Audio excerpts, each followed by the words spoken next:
Cuba kita tanya diri sendiri satu soalan, cukup tak simpanan persekitaran kita untuk bertahan 15 hingga 20 tahun akan datang? Kita ambil contoh mudah, kalau seseorang bersara dengan simpanan KWSP sekitar RM600,000, memang nampak besar pada hari pertama bersara. Tapi bila kita bahagi kepada tempoh persaraan lebih kurang 20 tahun, ianya berjumlah sekitar RM2,500 sebulan. Nampak okey, tapi itu baru kiraan kasar. Masalahnya RM2,500 hari ini tak akan sama nilainya 10 tahun atau 20 tahun akan datang. Walaupun KWSP beri dividen setiap tahun, kita masih perlu ambil kira inflasi, zakat dan kenaikan kos sara hidup. Harga barang, rawatan kesihatan, ubat-ubatan, bil utiliti, semua ni biasanya naik dari tahun ke tahun. Lama-kelamaan, kuasa beli kita akan semakin mengecil dan disitulah ramai pesara mula rasa tekanan.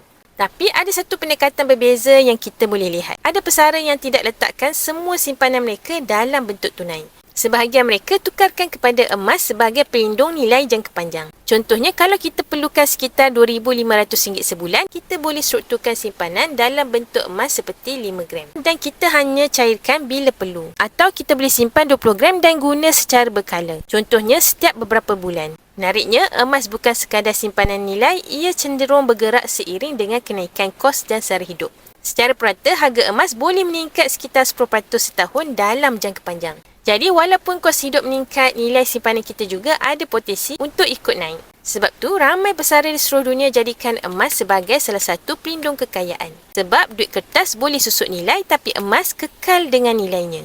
Akhirnya, pesara yang ada gabungan tunai dan emas biasanya lebih tenang.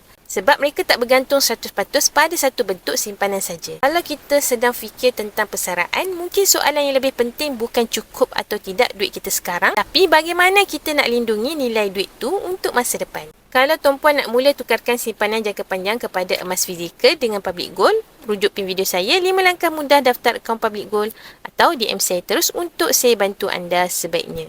Ingat, public gold mudah, murah dan patuh syariah. Cepat follow.